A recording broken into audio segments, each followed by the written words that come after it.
Bonjour les amis, je sais la chute est dure, plus dure sera la chute. Sans transition, on passe de 15 jours de Léon Marchand, de Teddy Riner, des frères Lebrun, de nos basketteurs, de nos basketteuses, de nos footballeurs, de nos volleyeurs, de nos judokas. On passe de tout ça au retour à la vie politique française.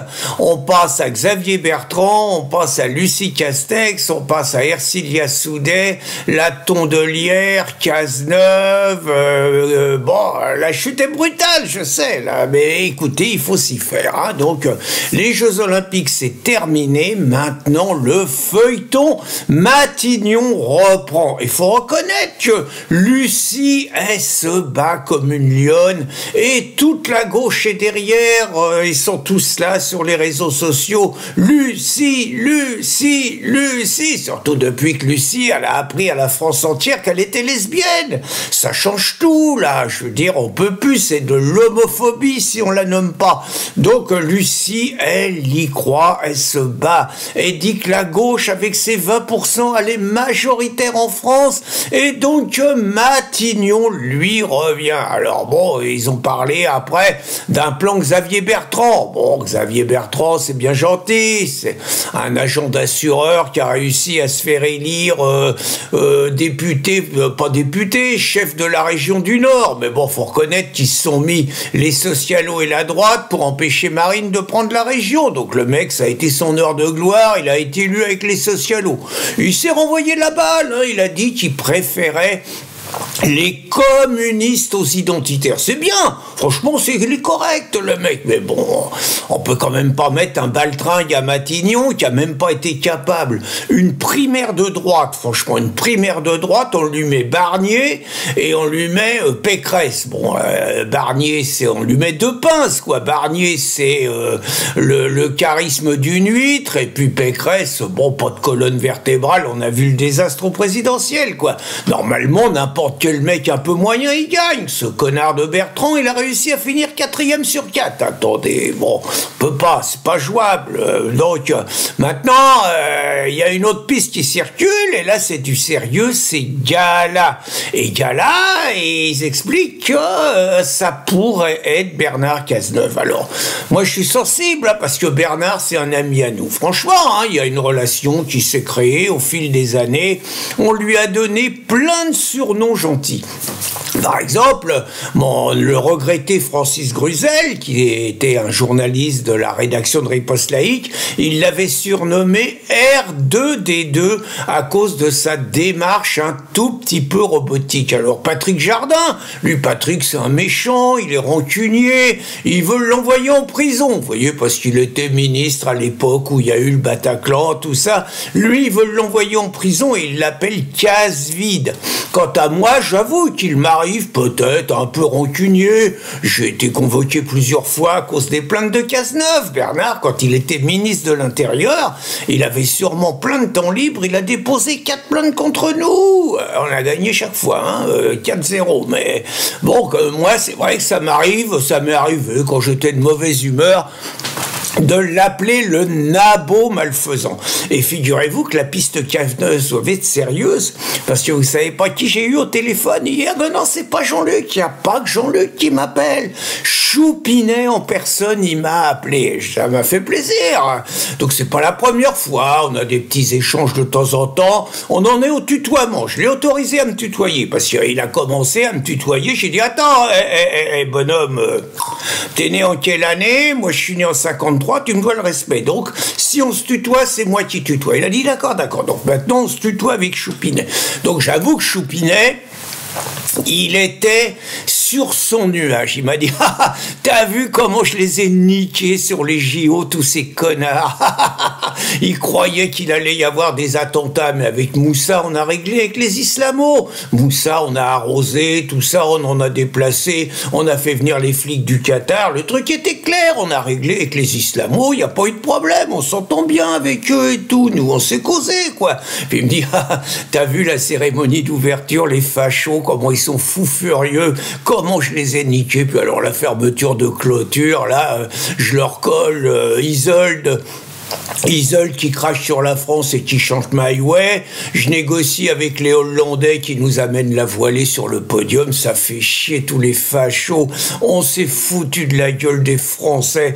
Punaise, qu'est-ce que je bande. Ça me fait du bien, tu peux pas savoir. Je sais. Bon, j'ai dit, mais bon, je présume que tu m'appelles pour Matignon. Il me dit, bah, on peut rien te cacher. Bon, il me dit, j'ai besoin de ton avis. Bon, là, il commence à y avoir des fuites. Cazeneuve, dis-moi ce que t'en penses. Bah, j'ai dit, Choupinet, t'as l'homme de la situation, là. Il me dit, tu te fous de ma gueule? Je dis, même pas du tout. Je dis, attends, on est d'accord. Toi, ton objectif, c'est de péter la France. Bah, elle me dit, oui, il faut un gouvernement mondial, il faut péter les États-nations. J'ai été mis là pour ça, t'as compris? C'est pour ça que mes juges, ils t'emmerdent un peu, mais t'inquiète, je suis derrière, ça ira jamais loin. Bon. J'espère le croire. Mais bon. Donc, je lui dis, écoute Bernard, c'est le mec de la situation. Si tu veux péter la France, tu le mets à Matignon. D'abord, avec les islamos, c'est parfait. Alors lui, il t'emmerdera pas. Avec l'invasion migratoire, je te rappelle, il était super. Quand il était ministre de l'Intérieur, il allait serrer la main aux migrants qui étaient là en situation irrégulière. Moussa, il en a fait beaucoup, hein. Mais Bernard, il est meilleur que Moussa. Moussa, bon, qu'est-ce qu'il a fait, Moussa, il a fait le Stade de France, il a accusé les Anglais pendant un mois. Bon, ok, il y a eu les émeutes, il t'a fait Kevin et Mathéo. Bon, ok, bon, chaque fois qu'il y a un meuse qui tue quelqu'un, il dit que c'est pas l'islam et tout, ok. Il a dissous plein d'associations de fachos, tout ça c'est bien. Mais honnêtement, Bernard, c'est autre chose, quoi. Bernard, au-delà d'aller serrer la main aux migrants, Bernard, il a quand même rien vu sur les trois attentats qu'il y a eu. Charlie Hebdo, le Bataclan, Nice. Bernard, il avait de la peau de saucisson sur les yeux. Il a rien vu. Plus de 200 morts. Récompensé, hein. Attention, avec Hollande, les bons serviteurs, il a fini à Matignon. Le plus mauvais ministre de l'Intérieur, il colle à Matignon. Donc, tu vois, Bernard, et puis Bernard, il passe sa vie dans les mosquées. Franchement, lui, t'auras pas de problème avec les mosques.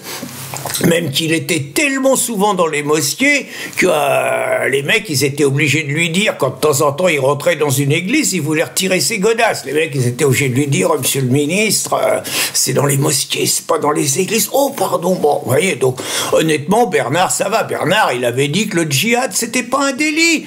Puis, bon, il a eu le temps, il a déposé 4 plaintes. Il me dit, bon, ok, c'est bon, Bernard, mais est-ce que tu penses que Bernard, on peut avoir la majorité? Je dis, écoute, avec Bernard, c'est un mec de gauche, un socialo, donc ces connards de gauche là qui te font chier en disant qu'ils sont majoritaires, tu les entends, tu mets un mec de gauche et tu fous la vérole parce que tu réussis. Avec Bernard, tu feras venir les écolos, tu feras venir les cocos et tu laisses les insoumis tout seuls. Donc socialo, écolo, coco, LR, tu refais l'UMPS et tu niques Mélenchon et tu niques les fachos, tu niques Marine Delautre, c'est un super plan.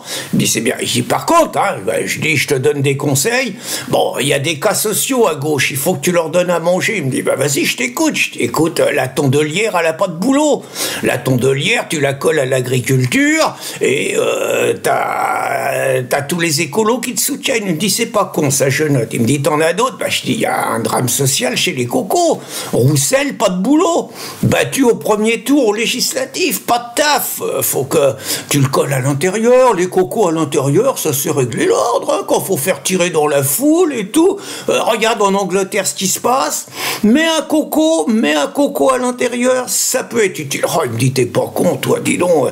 Il me dit, t'as autre chose. Bah, je dis, écoute, si tu veux foutre le bordel chez les insoumis, ils ont viré Raquel et Alexis, mais Raquel, elle n'a pas de boulot non plus. Il me dit, oh putain, merde, tu sais pas où je pourrais la mettre, Raquel? Bon, je dis, écoute, tu la colles à la justice. Bon, ton gros Yeti, il a fait le taf et tout. Raquel à la justice, je te ferai remarquer qu'elle était avocate, hein. Elle a jamais gagné un procès, mais elle était avocate quand même. Donc Raquel à la justice, elle va te faire sortir toutes les racailles, tous les meus et tout, et elle va t'enfermer les fachos. C'est celle qu'il te faut. Donc tu mets Cazeneuve et tout, et là, Il me dit, ouais, et la folle, la Gwyn folle, qu'est-ce que j'en fais, Castex? Ah, bah, je dis, écoute, Castex, tu la colles aux finances. Elle dit qu'elle est spécialiste en économie. Depuis qu'ils l'ont collée à Paris, la dette, elle a doublé. Ils l'appellent la Bulot d'Hidalgo, là-bas. Donc, Castex, tu me la colles aux finances. Bulot, il a fait son temps. C'est 6-7 ans, faut que tu le jettes. Et puis, il a un petit boulot en Suisse.